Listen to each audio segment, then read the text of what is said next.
initiates. So now that we're almost out of the shadow phase of Mercury retrograde, I think I've got everything set up now. I actually ended up moving storage units because I got a 10 by 20 when I got here because I just wanted to unload the truck and make sure I had enough room. Um, because I am taking a hiatus in my hometown. For those of you that didn't know that, I'm helping out my family and everything. So when I did that, I just wanted to make sure there was enough room in the storage and unload the, so I could drop the truck off because it was a long trek. It was about like a 3 to 4 day trek. So with all the extra, stuff. So I had just thrown everything in a 10 by 20 and it cost almost twice as much as a 10 by 10. And I just had all this extra space. So I finally, I kind of, you know, I have my family's full basement with like 2 bedrooms and a bathroom and everything and a living room. So I just, but there's a lot of furniture already down here. I've slowly been integrating everything and cleaning everything up for them. And I was able to get some of it. I moved to the 10 by 20, 10 by 10, and there's still plenty of room. Like if I, for some reason, needed to move everything from the basement that I brought in, if there would still be plenty of room. So I never needed a 10 by 20. And like I said, it's half the price. So I was just paying all this extra money for air. I joked to my friend, I'm like, I'm paying $85 a month for air. My friend that was helping me move. So with that being said, when I was in there, I managed to get the plug-in light that I used to use it back in the day in my apartment for lives and to do the videos and for client videos, but it's kind of big and bulky. So I ended up downgrading to these little ring lights, and they're great for my client videos. I can just, because they're not very long, I do usually about three to 10-minute videos for the majority of them. So, that was nice, but it's like if I've got to do a video really quick, I can just put the little ring light on. But when I'm doing the lives for you guys, and I'm just talking for a minute because sometimes when in the playback, the beginning kind of cuts off, but I'm sure we're well past that now. We're 2 minutes in. I'm actually looking through the tarot right now for the Nine of Wands because that's the Wounded Warrior card. And as I was sort of moving everything around, I did find my traditional deck, which I haven't used in a while. Where is that Nine of Wands though? I must have passed it. And a lot of times when I find my decks, I'm like, oh, I've been carrying this around for a while because I use them all the time for work. And I go, oh, I wonder if there's really, 78 cards in here, because I will find cards laying around here and there. And if you get a personal reading from me and one card happens to not be in the deck, I find that to be fated. Because quick little lesson on the tarot before we really get into Chiron and the sun, and that's why I want to find the Nine of Wands, because that's the Wounded Warrior Chiron in the tarot deck. I like to kind of connotate with you guys the tarot to the astrology, but it's, well, I lost my train of thought now. There was this video that was like, what do I hate about Aries? It's that Alyssa Sharp, I think, or something. I like her, and it's like, oh, they have the attention fly of a gnat, and I was like, well, I don't know. I don't know. Maybe it's the Virgo in me. I feel like I can be very hyper focused. I do feel like Aries are very one track minded when we're set on something, but maybe like in the interim, we're looking at all the details because we're very heady. We rule the head. Yeah, okay. So, of course, now I'm not seeing the Nine of Wands in here. But I haven't been on in a while, so it might take you guys a minute to get in here anyways. So, basically what happened, and I kind of mentioned this, but I looked last week and I realized that Chiron is 20 degrees Aries. Now, he might have moved a little bit, but I believe he'll be in Aries until 2028. I know he's been there for a while because I've been feeling it. Because I have basically a stellium in Aries if we want to count the North Node and the vertex, and which normally we kind of count planets more as a stellium. I have my Jupiter, Sun, vertex, and North Node. I'm trying to think, do I have anything else? No, just my descendant is 0 degrees. So, and that's where my vertex is. But dang it, now I can't find the Nine of Wands in this deck. I feel like I'm just passing him. So I realized he's smack dab on my sun.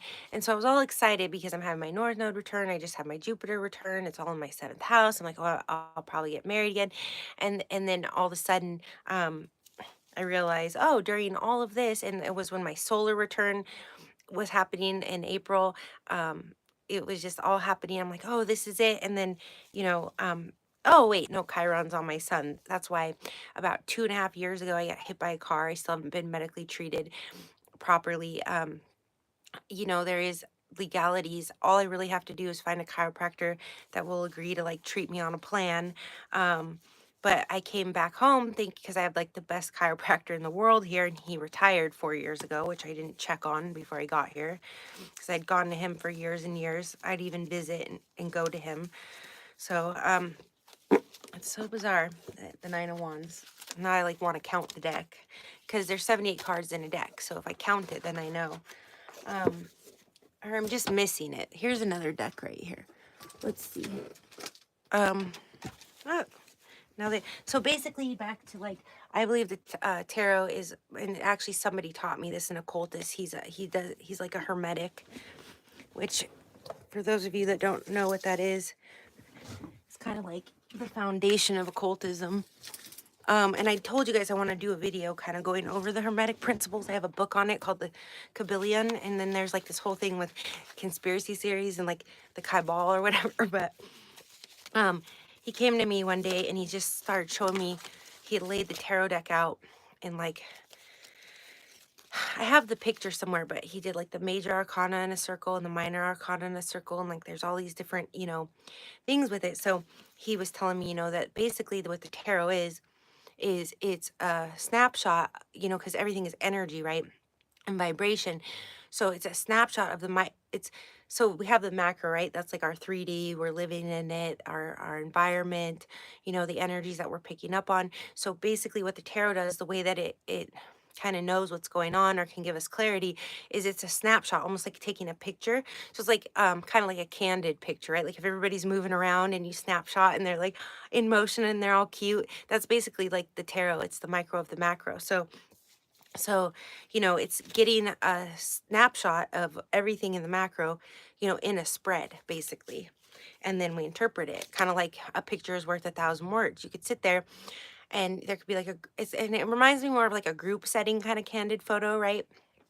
Because it's all these moving parts, you know. So if we look at a wedding last week with a snapshot of just some random thing, maybe not even the bride and the groom, you know, not like the still wedding portraits, but like just a snapshot that somebody took, you know. And sometimes now at weddings they don't let people do that. They're like, no, our photographer only, you know. um we could sit there and we could make a million conclusions off one photo. And even if we don't know the person, because in psychology, like the people or the wedding, because in psychology, they did the study. Now I'm just going off on a side note where they take a neutral face and then they would put like a snapshot of a baby next to it. And people would say, and the baby would be crying, and people would say, that person looks concerned. And then they'd take a snapshot of a neutral face and put like spaghetti next to it. And they would say, that person looks hungry. So, so it's even if we didn't know the people and weren't at the wedding, we could still draw a million conclusions. So that's basically what a gifted tarot reader does. They're just looking at the spread. Here we go. It's in this deck. I found him. So here's the Nine of Wands. This is Chiron's card in the tarot deck, the Wounded Warrior. And right now we have Chiron conjunct or Chiron and Aries, which is Wands. So it's going to have even more this element of the Nine of Wands. So it's interesting because I was actually at my aunt's last night helping her with some stuff because she just had surgery on her foot. And she was telling me, I asked her, you know, I was asking her about my great grandma because I knew her. She actually passed away in my mother's house when I was a kid. My mom took her in when she was on her deathbed on hospice. She had a type of cancer. And I was asking her, like, what was she like when you were younger and stuff?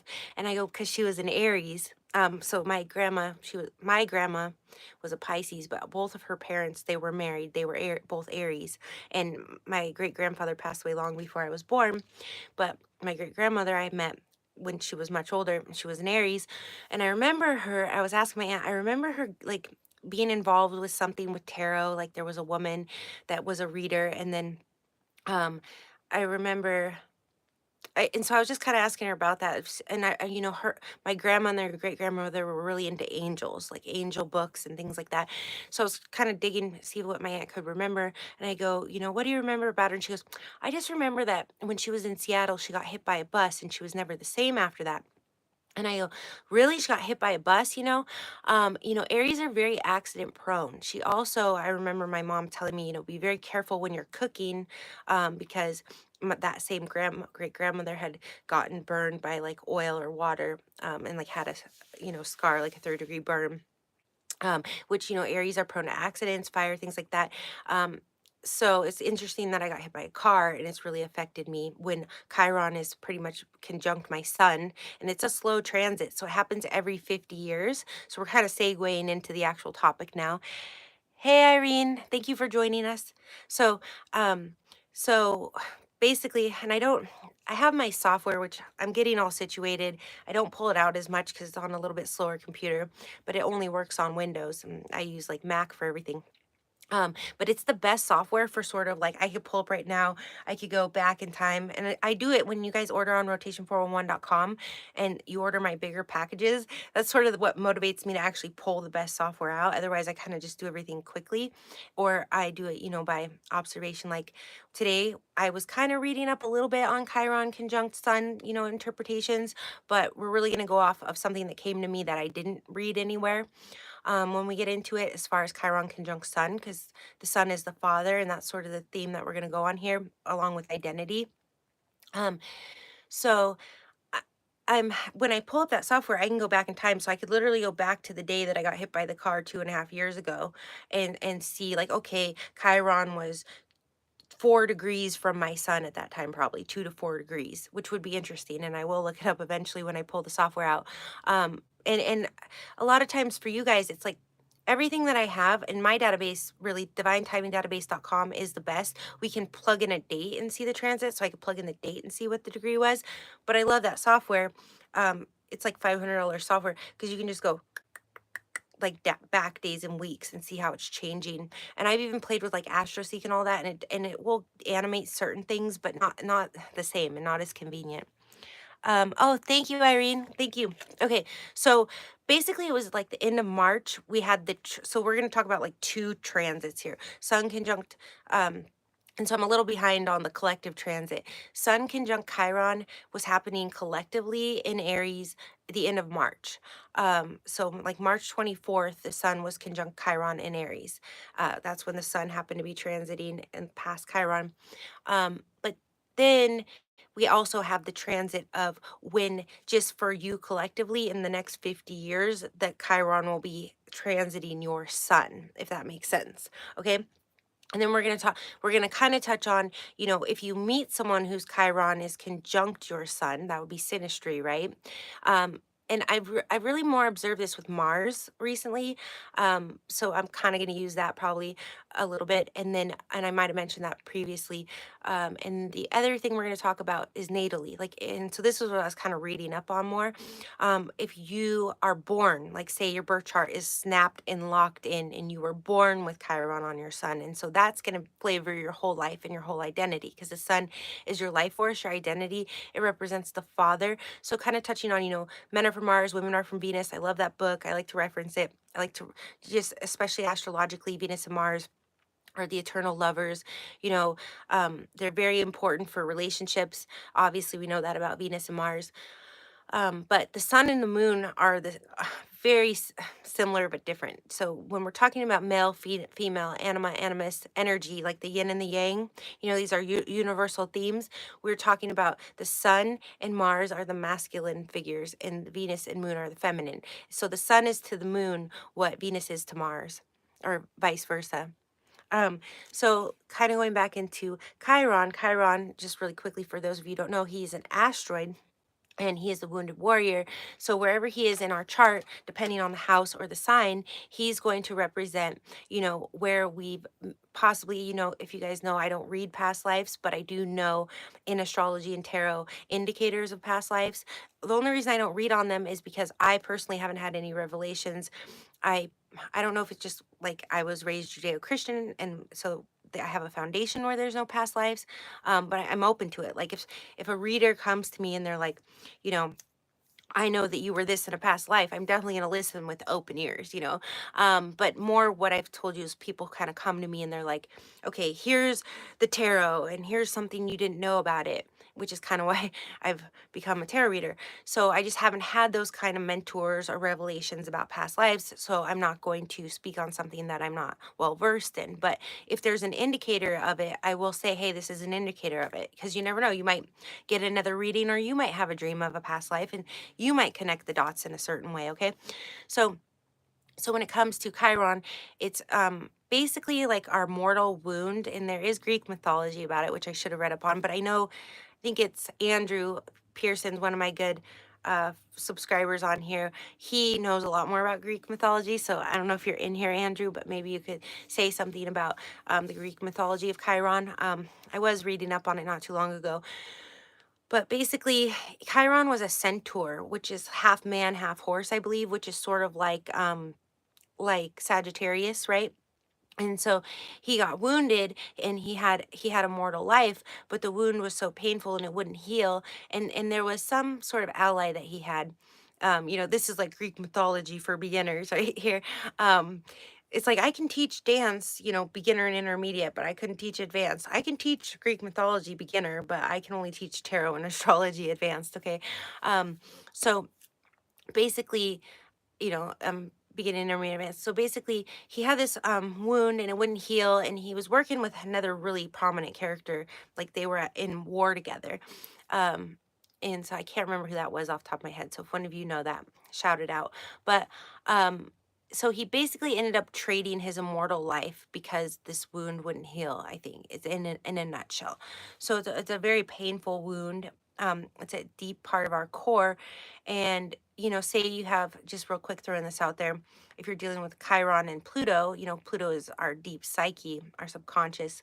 You might be dealing with psyche wounds, but when we're dealing with Chiron, it's going to be the flavor of the sign or the planet that it's in. So with the collective right now, Chiron and Aries, is traditionally ruled by Mars, but Aries rules the identity, the physical body, endurance, stamina. Um, he's the warrior. Um, what was it? Not Athena, but Athena does affiliate with Aries as well. Uh, Eris, the god of war. So basically, when it comes to Chiron being in Aries, just in general, we're dealing with that. And then when we're dealing with Chiron and the sun in any sign, the sun is your life force. It's how we survive. The planet Earth cannot live without the sun. And your identity and your father. So the sun and the moon can be romantic, male, female, kind of like Venus and Mars, but they're more so associated with like the romantic part, adapt like that we um so I love this.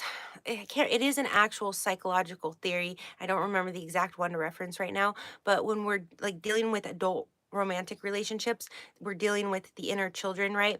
And the parental figures. So we interact either as adult to adult, child to inner child, or sometimes, our inner adult nurtures the inner child of our partner. And it's good to have a healthy balance of this. Like if you have a partner who you only relate as adults and they don't acknowledge your inner child, because sometimes your inner child needs nurturing. So there's a book that I read, and I can't remember which one. And it said, every relationship is going to have a little bit of like parent child nurturing in it. Uh, and then sometimes you act like children and you fight and you bicker like children when you're in a relationship, right? And that's when your inner children are coming against each other. So it's a like a fundamental theory about like adult to child access in these 4 different ways that we interact in an adult relationship. So that would kind of really represent more how the sun and the moon are operating in romantic relationships, where Venus and Mars are going to be more about like the sensuality and the passion and the romance and the reproduction, which also could probably be somewhat connotated with Pluto. When we get Mars in the moon, we've talked about that before, that can really have to do with reproduction as well. So the moon is the mother and the sun is the father, right? So the sun would be more masculine as far as that adult to inner child nurturing in a relationship, where Mars would be more about making children. Okay, if that makes sense. So we're really going to go back to the sun and the moon here, because we're going to the sun and Chiron. So so this is kind of what made it click for me, when I'm like, oh my gosh, uh, Chiron is exactly conjunct my sun right now. And like, I knew he's in Aries for a long time, and my sun is 21 degrees Aries. So I'm like, oh, I guess this was inevitable. Um, I was just listening. You guys know I like to, because I read all kinds of books, and I watch all kinds of videos, because I'm always dealing with clients, and I'm not just going to draw from my own well. So I'm always learning. Um, and I like R.C. Blake's for dating. I like, and they are kind of more religious, but not really. I mean, they use the, but I mean, he is okay. So, but there's another one too. I can't think of Tony Gaskins, which some people hate him. So don't hold it against me if you don't like him. But they do give some good advice about kind of getting out of these kind of condition, our sort of certain current cultural conditions. They kind of are good at blending like traditional thought with modern day dating and boundaries and things, I think. But yes, some people might not, that are a little bit more progressive minded, might think it's too outdated of thinking. um so with that being said, he goes, what did he do? Oh, he was all one of his videos like a month ago. He's like talking about the father wound. And I've mentioned this, like the person I'm currently dealing with, Chiron was just conjunct his moon, and because our moon and sun are 3 degrees apart, and now it's actually smack dab between. His moon is 18 degrees Aries, my sun is 21 degrees Aries, and Chiron right now is at 20 degrees Aries. So he's been feeling this too. And I've told you guys that might be actually why we kind of came back into each other's lives at this time. So, and I was just thinking about this the other day. So R.C. Blakes was talking about the father wound, and I was like, gosh, this man kind of reminds me of, because I basically have three fathers. My mother was married 3 times. So I was like, he reminds me of each of them in certain ways. As far as like the kind of gravitating to your parental figures in romantic relationships subconsciously, not so much like you want to date, so he doesn't look like them or anything. But with that being said, then I was thinking about it. I'm like, oh, the moon is the mother. And I mean, he just had to, it's like he's dealing with his mother in a whole different way than he has, since he was a child. And so I think he's having some revelations that are helping him to grow as a person. And I haven't even really got to talk in depth with him about it, but he'll kind of come to me and say things. So I know that he's going through that. And I do kind of want to get into that more with him. But of course, I always have to lay the astrology background. So then I'm rambling. And he's like, you talk so fast. So when that happened, when I thought about that, oh, he's dealing with his mom in this way. And I'm sort of coming back home full circle, really kind of thinking about my father and things in a different way, and putting it all together. So, you know, um, it's interesting. So okay, so I kind of, we'll probably touch on that more. I'm kind of laying foundation here, but I want to just talk about the 50-year transit really quickly, because two things I want to say. You're going to have your Chiron return when you're about 50. Okay, so that's going to be probably a whole other video. But when you have your Chiron return, that's probably when you're going to become very aware of your wounds. Whether you know what house it's in or what sign it's in, or you care about astrology at all, you could probably observe, people, the midlife crisis age, right, is around early 50s. You have your Saturn and Jupiter return around then, and you're having your Chiron return probably all within about 5 years there. So, that's probably why a lot of people have midlife crisis. 'Cause, I always like to look at these sort of, when you're 18, you have your North Node return. That's when you're supposed to go out and away from the home and fulfill your destiny. Okay, so, these transits really do connotate with real life. Now, you could say, well, people used to get married and have kids when they were 14 back in the day. Well, you could still probably look, at some patterns, like maybe, when they're 18 is when they're finally like sort of established in that or something. But with that being said, because around 12 years is when you have your first Jupiter return. And I know I've flubbed that on a couple videos. I said your second Jupiter return is when you're 36. That's actually your third one. So sometimes I make little errors like that because I'm, trying to fly through it. But, so we could say, okay, nowadays you're more likely to get married at 24 or even 36, because that's when you're having your Jupiter return. And that's marriage. So and establishes you with wealth and blessings and those things. So, but back in the day, people even got married around 12 or 14. That was the first Jupiter return, and then it was kind of like 24. Like I know my parents' generation, it was like their early 20s they got married. And now it's like a lot of people kind of push it out to 36, after that first Saturn return is good, even too, in your late 20s, especially if you have any kind of conflict with Venus and Saturn, which I know we've touched on before. So 50 years when you're going to have your Chiron return. So I just want to note that. But only once, like for me, for example, I'm having my Chiron Sun conjunction. It's never happened in my life because Chiron transits the Sun every 50 years. So I'm in I'm not 50 yet, obviously. I hope you can tell. So it's never happened in my life. And unless I live to be a certain age, which is pretty old, but not, I mean, it's possible I could live that old, basically 50 years from now, unless I live another 50 years, I won't have another one. And I was joking and I was like, if I have another one, that's probably what's gonna kill me. Um, 28, yes, you're having, yep. Oh, and Saturn, you're having your Saturn return about now. See? So you should look that up because it happens between, usually it happens around 29 or 30, but for some of you it is a little bit earlier, a little bit later. Yeah, ruling your seventh house. I feel you because all of this is happening with Aries in my seventh house.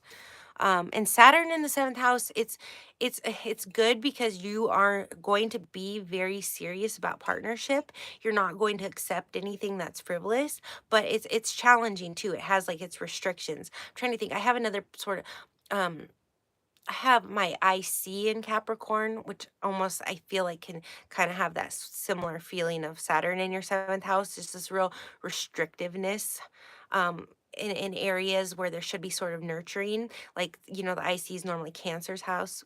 Um, the home, the mother, it's the nurturing place. So to have Capricorn there, which is ruled by Saturn, it can be kind of more, you don't get nurtured in that certain area as much. It's more about authoritarianism and discipline, which you know it's productive, but it can be a little bit lacking warmth and nurturing. So Saturn in the seventh house, when it comes to relationships, you could find that, your partners aren't necessarily maybe always the warmest. You might want to go for security more so than warmness. Or if you got like a pop in fifth house, right? And you date and you have a blast, but then you got Saturn in your seventh house, you're probably not going to be able to take any of those partners seriously. Although, what sign is it in?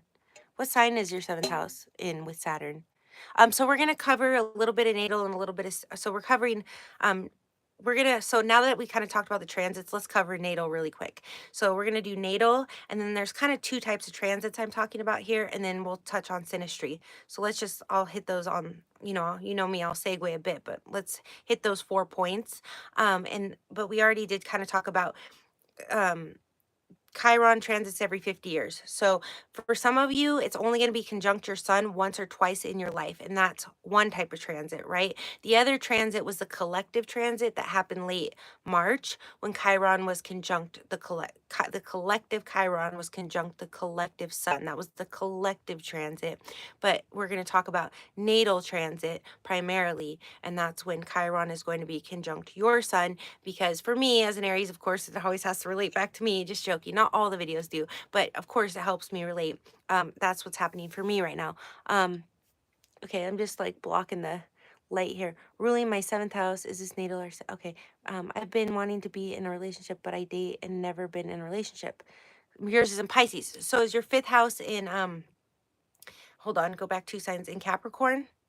So that's interesting because, depending if, not all charts are perfect, but so it might be intercepted. But if your fifth house is in Capricorn, which is kind of going back to what I was talking about with an IC in the fifth house, your fifth house is Saturn ruled, and then you have that depositor in your seventh house. So actually, that might work better for you because your fifth house, the people that are trying to date and court you are actually going to be in a more serious vein.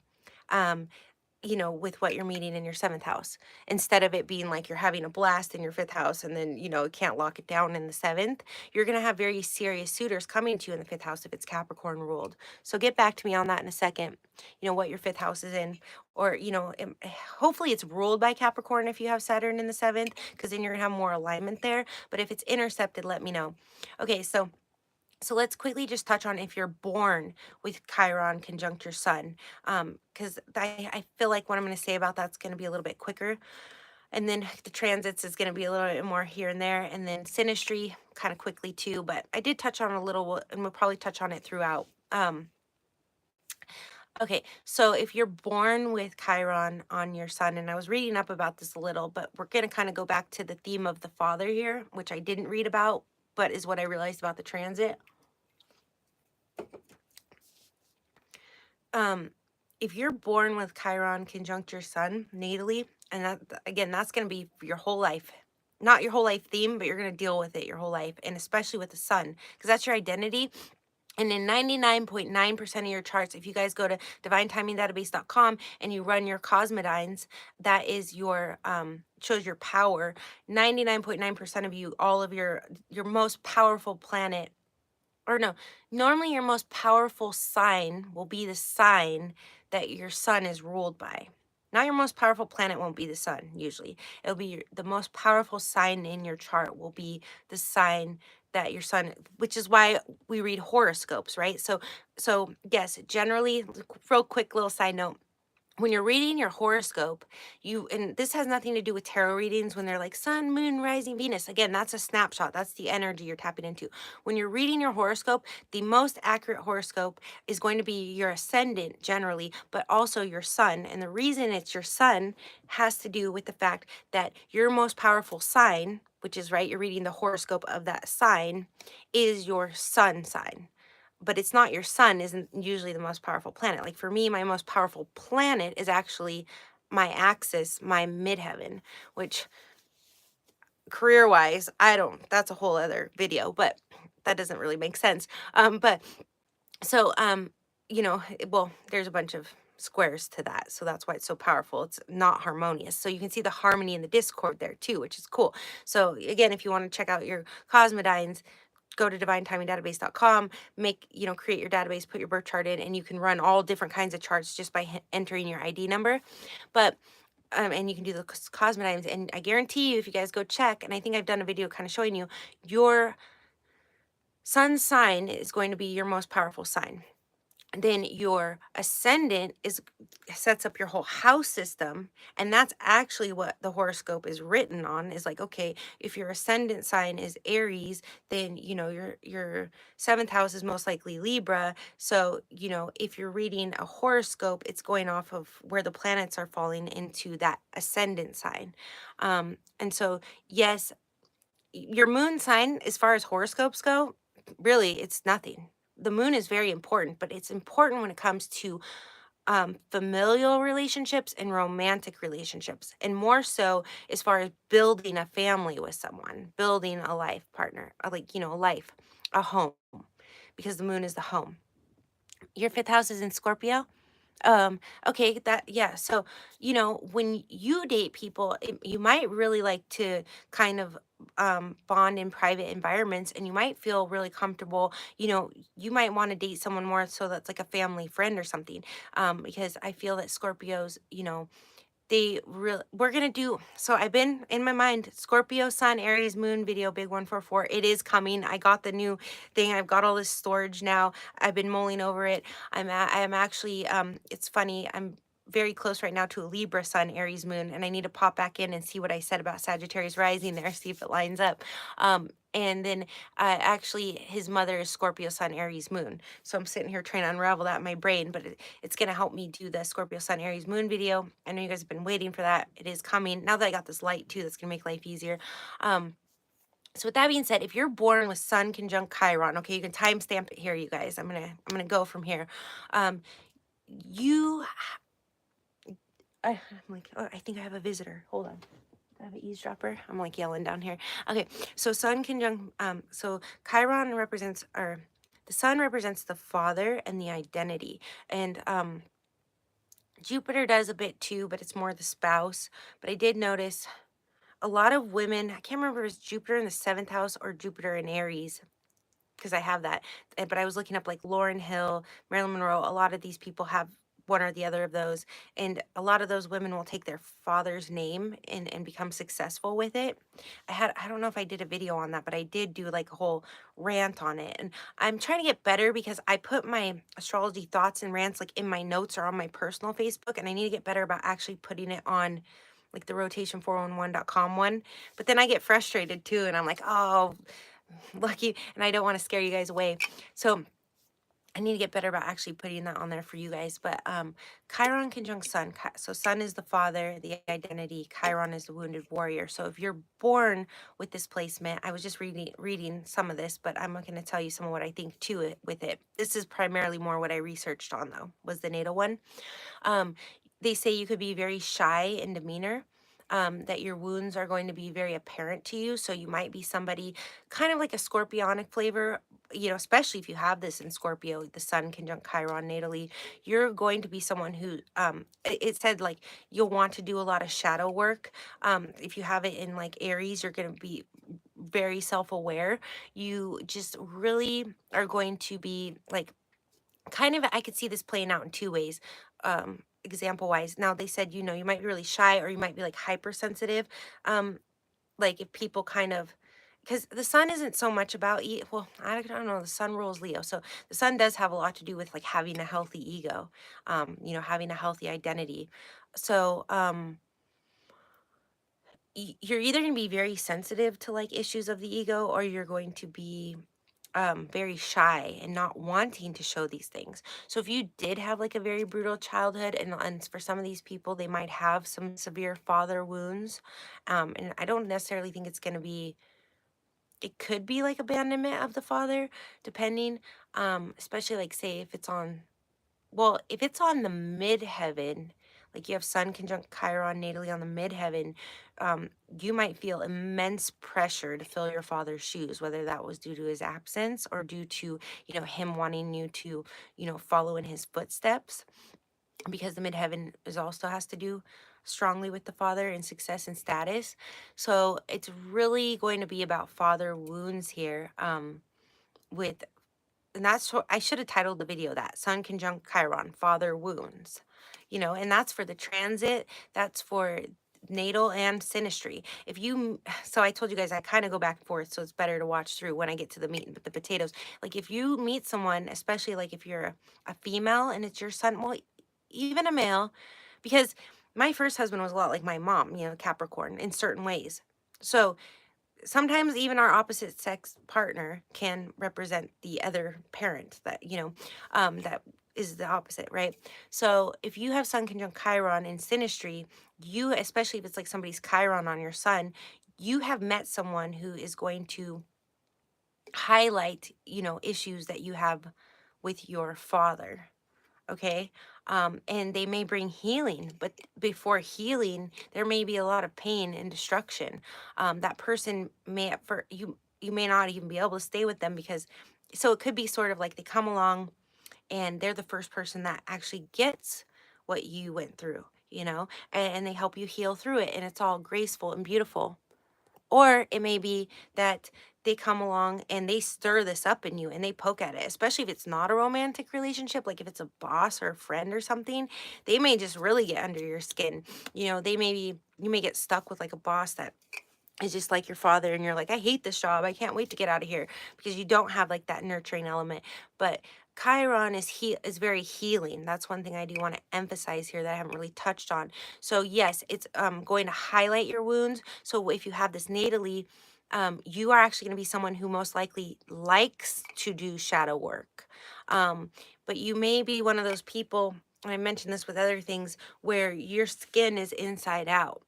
If somebody, if people when you're young, like if you don't fit in or you get picked last on the team, you're either going to be sort of just that person that gets picked last, and that's part of your identity, and it's just something you live with, and so you're aware of that and you accept it early on, and you heal and you do the work, or it's something that you're gonna have to throughout your lifetime sort out, like, why was that me? Why was I the last one picked?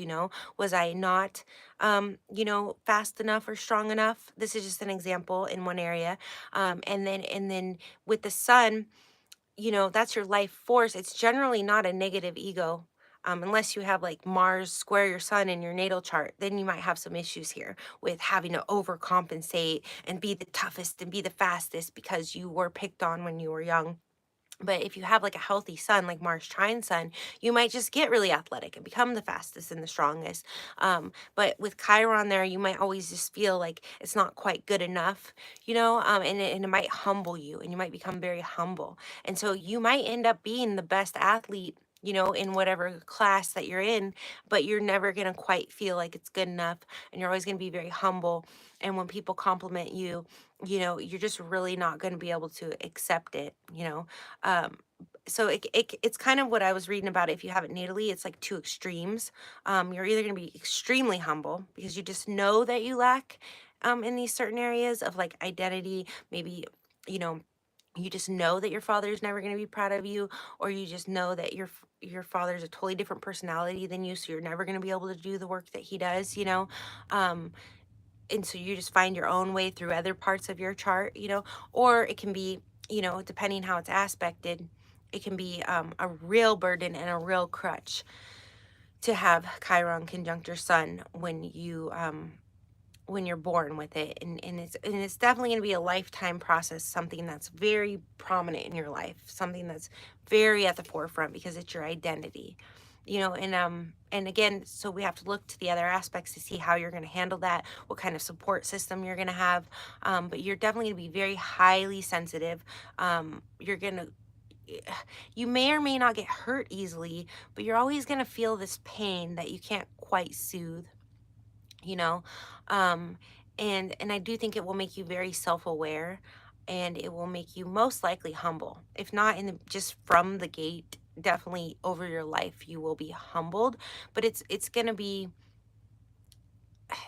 a little bit in, not, I don't want to say nature versus nurture. I'm going to say a little bit of internal versus external stressors. So internally you're going to feel these stressors of Chiron and this pain and this wound, and you're going to try to sort that out. But the sun highlights everything, it shines a light on it, so it's going to be hard for you to hide. Like, if say your father was very abusive when you were a kid, and that's your Chiron conjunct sun wound, it's something that everyone's going to know about you. You're not going to be able to hide it. So that could be very embarrassing for some people, because the sun is our healthy identity. So okay, so that's all I can really think about Sun conjunct Chiron right now. As far as if you're born natally, I told you I'm just going to sort of touch on it. But if any of you have any questions or thoughts, you want to interject anything I can elaborate on with it, or any of you have Sun conjunct Chiron or know someone who does, we can touch on it a bit more. I told you that would be kind of brief, but just to give you sort of a flavor of what that is. What are we at right now? 42 minutes, and then it likes to kick off. So if we get kicked off, I will pop immediately back on, and it will just say live stream continued, so you can come back. But usually it gives me about an hour. So but we're getting closer. We kind of covered the foundation. So we've got the natal. Now we're going to do the transits, which we did touch on a little. And very quickly at the end of this synastry again, but I have like one thing to say about it with Mars. We kind of touched on that. So sun transiting, we had it collectively March 24th. Let's touch on that really quick. I didn't really touch on the eclipse enough. Now, you guys, it's kind of like past lives. I don't necessarily believe the eclipses are astrologically influential. I think they're just a phenomenon. But I do have to say, before you click off, because I said that this past eclipse, I definitely think it was definitely felt by the masses, all of us. Man, it was something. Especially like with Mercury retrograde during it in Aries, and the sun and the moon, and it was the new moon. It was all in Aries. Okay, we felt it. Okay. Um, okay, your fit's in Aries. That's awesome. That's Leo's house. So to have a fire sign there is a really good one. Aries and Leo's, it gels. Aries ruling the fifth house is about as good as having a natural chart with Leo there. You're going to be very ambitious. You probably have a lot of endurance for the performing arts, sports. You might have, depending if you have planets there, you might be the head of a household with lots of children, because the fifth house rules children, but we'd have to look more into all of that.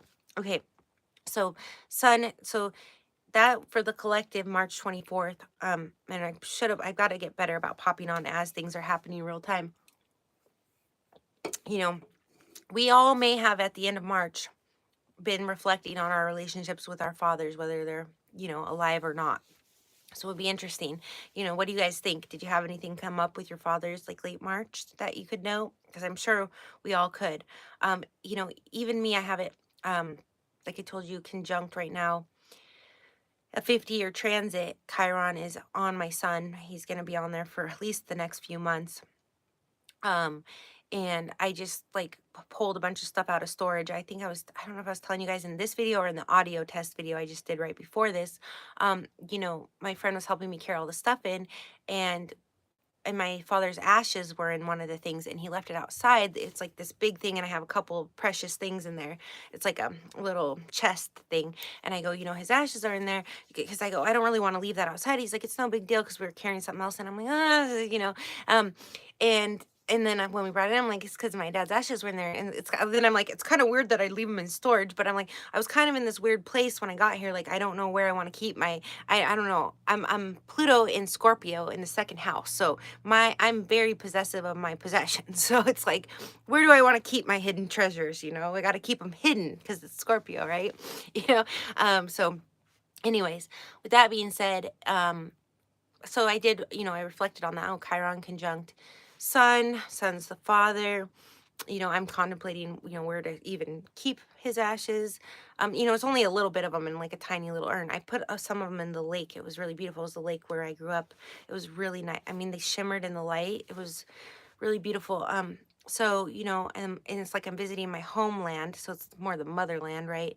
Um, but I haven't been like, I don't know. It does make me, it's a different, as you get older, it's like I'm reflecting on things differently. It's healing Chiron. So, I'm dealing with a soulmate that I knew when I was a teenager, when I was escaping. So I told you guys, when it comes to me, this soulmate from when I was a teenager, he actually reminds me a lot of all three of my father figures. Now, I had like a grandfather who was a very prominent father figure, and his sons conjunct my Jupiter in Aries. That grandfather, but like this guy, he's a late September Libra, which was my first stepfather. He has a severe drinking problem, like my real father. And he is um has a Aries moon like my current stepfather. And so I'm like, he's a hothead like my current stepfather, but that moon sun conjunction in my seventh house, we're strong allies. So it's nice to be with someone that really has your back. And then, but he's got that Libra sort of flavor, which is like my south node, which I'm having my south node return exactly as I'm having my north node return. And this is somebody I knew sort of at a totally different time in my life, right? That came back around. And then, just the sort of drinking problem, which I feel like might be Chiron on my son, because for me that was like the biggest disappointment with my father. We had a great relationship. Um, I do have Neptune in the fourth house also, and the first astrologist that really did my chart, the fourth house is the mother, but mine is in Capricorn, which is the opposite. So it's the father, because I have a reverse natural chart. And he says to me, was your father an alcoholic? And I said, because Neptune, right? He rules drinking and stuff. And I said, yeah, like, how'd you know that? So, and I mean, all my Aries is squaring my Neptune in, not an exact square. I don't know what degree my Neptune's at. I'm trying to make a really beautiful birth chart of mine to put up on the wall. I've made them for other people. If you go to rotation411.com, I custom make birth charts too. I mean, there's some really cool foil ones and stuff on Etsy, but my software, you can pick any photo in the world that you want. And as long as you're not mass distributing it, we can make it for your wall, 8 by 10. I could even go down and print you a bigger one if you want, but that's custom ordered on rotation411.com. I can make you pretty much any birth chart that you want. Like if you love the ocean, you can make an ocean one, or if there's a certain picture you love and you love your birth chart on it, we can do that there. But yes, I read charts at rotation411.com, and I do like a whole hour or so video. And I kind of, I mean, if you want, you can put in the order notes that you just want audio. Like if you just want to listen to it, that's actually, I think I might start changing a lot of them to audio because they're smaller files and I can get it out. But you can kind of put your preference in the order notes. If like you order birth chart reading, what I'll do basically is I'll send you your birth chart. And if you like order transits or synastry, I'll send you like both birth charts, and I email those all to you and you can reference them. And then I'll do So like say you order a package with I think there's like a composite package. I'll send you each person's birth chart in the composite, and then I'll go over your birth chart, their birth chart quickly, and then the composite between you two. And it's like I'll have a little audio or video file for each one. But if you don't need the video, like just say, hey, do audio, because it's easier for you to sort of listen to smaller file sizes. But I can do video as well. And those packages are on rotation411.com. There's the romance readings. Those are all the like synastry and all those deep interpretations of me speaking personally on your charts. And then there's the birth chart. I call it birth chart. It's natal, but feel like birth chart's a little more universal. Natal, you kind of know when you're a little more into astrology. So um, there's the birth chart readings, the romance readings, and the tarot readings on there. Those are where I do personal readings for you guys. And then also, I'll just make a quick note before I read this last comment on here. Do check out, and this got cut off last week, or the last video I did, like the audio was Mercury retrograde, totally got cut off at the end there, like for 20 minutes. I'm just on there going like this. You divinetimingdatabase.org is the dating app that we were working on for the last 5 years. That now I know there's other astrology dating apps out there, but they don't have the matchmaking system that we have. Like we created that. It took 5 years. Like you literally go in there, you can search the database and get matched the synastry. It's pretty amazing. Like if you go on patterns dating thing, you have to read through just like cafe astrology, like go positive aspect, negative, positive, negative. This like it still has like the yellow flags in there of like challenges, but it only matches you with people where with my theories, where the moons are compatible and where there's no malefic deal breakers. And some of you, I was telling you, and I think it got cut off on that audio, one of you has matched with two people, and you guys that have already entered haven't gone and tried the auto search. So go in there, email admin if you need to figure out your password, because you've already been entered because we needed to match you with people. But another quick note, so we're starting to add a lot of celebrities in there just for fun, so you can kind of see that in case you don't have a match. And one of you matched with Brad Pitt, I believe, and another one of you matched with Leonardo DiCaprio, and you haven't even logged in to see that. And because I can look in the back of the database now, which I didn't realize before, to see who's matched, because obviously can't log into like your account and see who you match with, because it pops up who you match with. And I was like, so I figured out in the back I can see. So I saw that Brad Pitt and Sandra Bullock matched with each other. And I want to do a video just going over their synastry, even though they're not like a real couple. Like they've never been together. And I don't even think they've ever done any project together. They might have been at the Oscars at the same time, or maybe they've presented together. I should Google it before I do that. But it's like an imaginary synastry, because it's like, okay, he was with Jennifer Aniston, and they were America's sweethearts, and they were a cute couple. But I believe I've looked at their synastry before. I haven't done a video on it, and there was something wrong there. And then, Angelina Jolie and him obviously didn't work out either. And it's like, imagine if just he had dated Sandra Bullock. She didn't have the best love life either.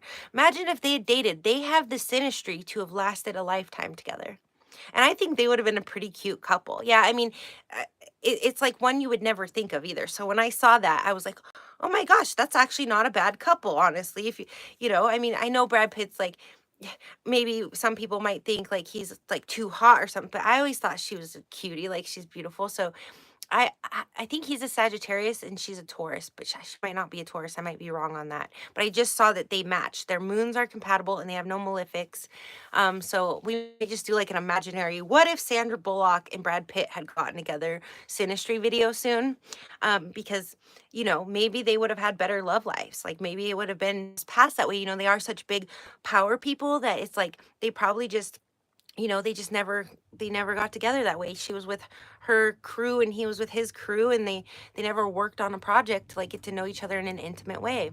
But had they been stuck together with their moons being compatible, they might have actually been quite a solid couple. Isn't that amazing? So yeah, if you've entered the database, it's the Astrology Dating App link below, divinetimingdatabase.org. You can get their moonmatch.love. I made that I was like, how can people get there quicker without having to type in the whole divine timing database? So moonmatch.love will take you right there. go check it out because I know a couple of you matched with celebrities. And so you can go in the Synastry chart is you can learn how to go into the auto search because that only came out like in February. But I've been trying to work on it for years and make it happen. And thanks to AstroWin, Alan over there, he helped me like finally figure, he helped me finally figure out how to make it work.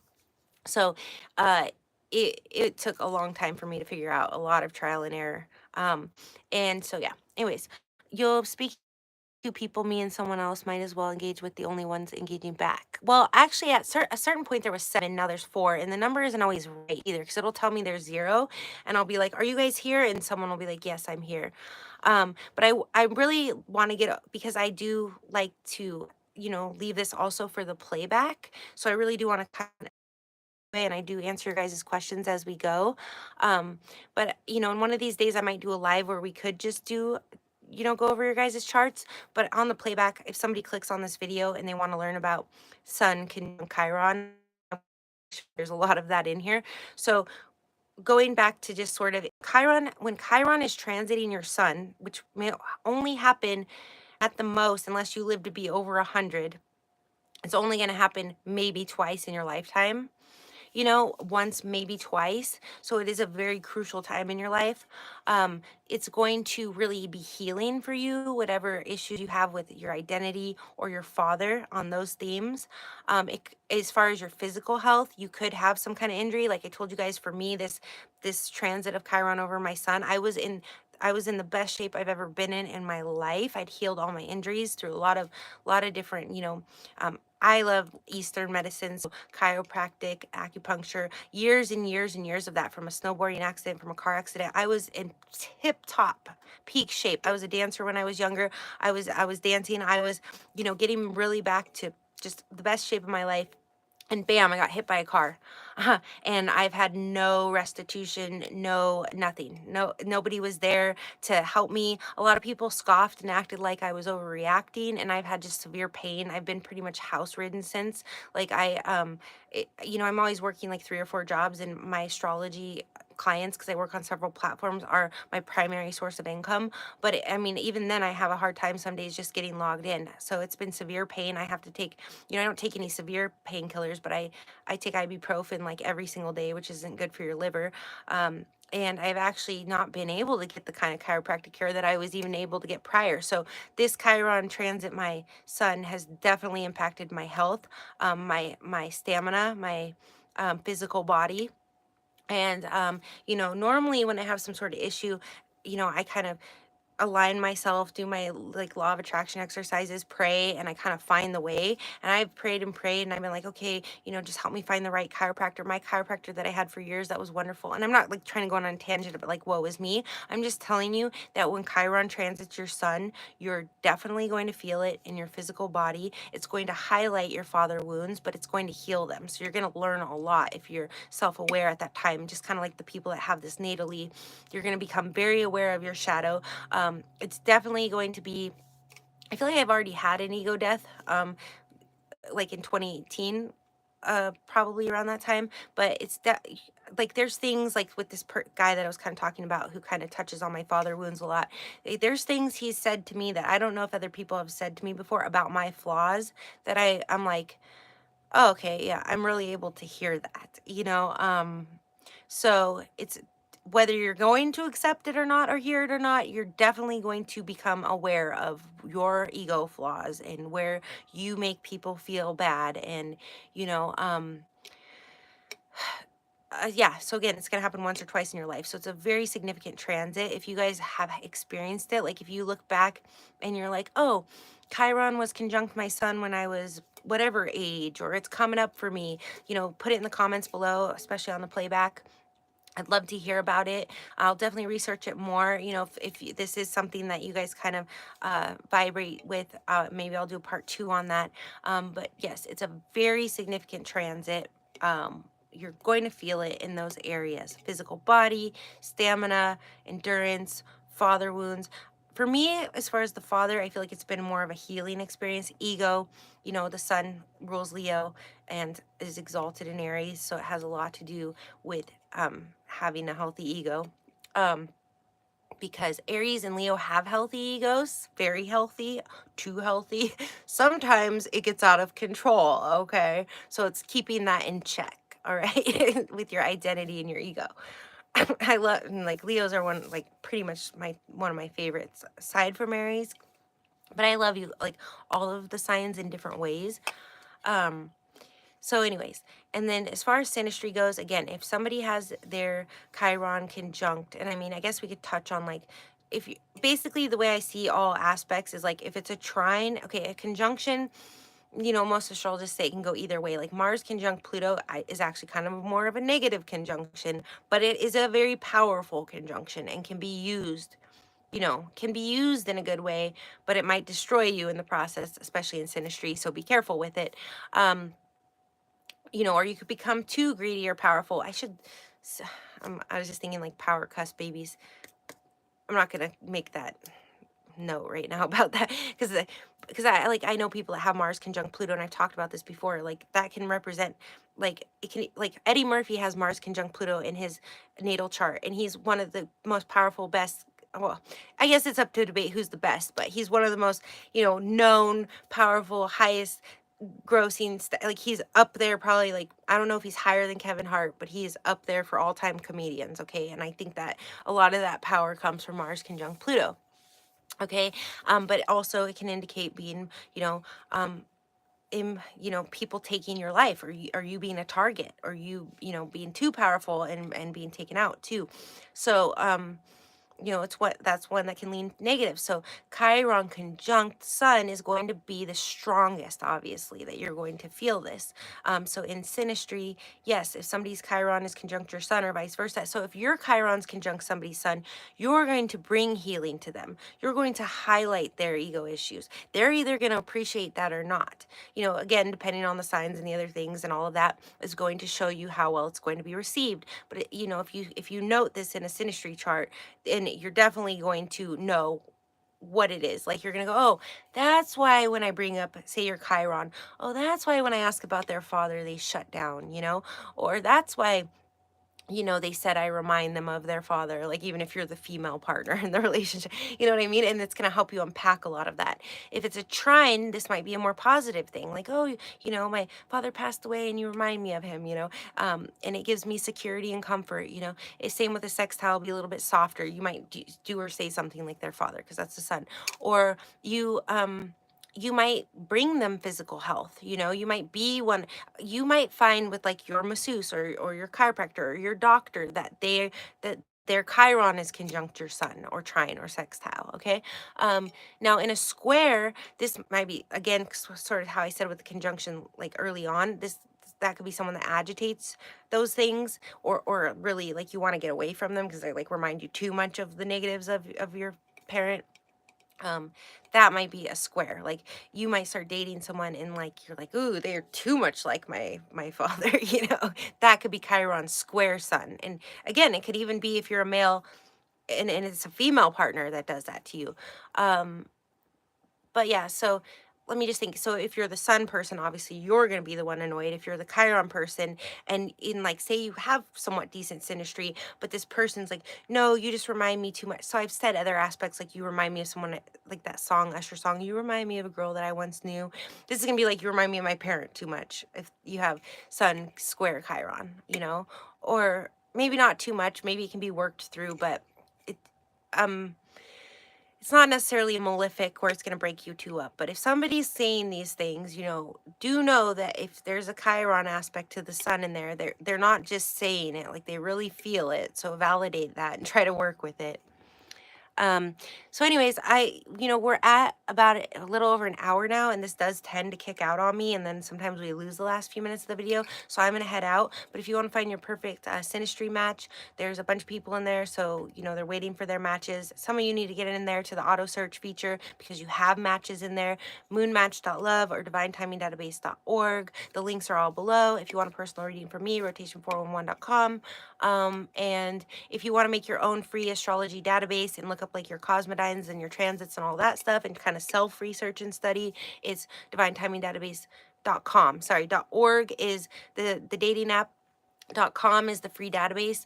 They're all connected, but you know, it was like, oh, we can make a whole free database off the back end of this database for the matching. So that's what we did. It's pretty cool. And I'm just thinking really quick, anything else I could tell you guys? Not that I can think of right now, but now that I have the light set up and I've kind of got rearranged, I'll be on more and more. I'm sending you all lots of love, blessings, and light as always, and I will talk to you soon.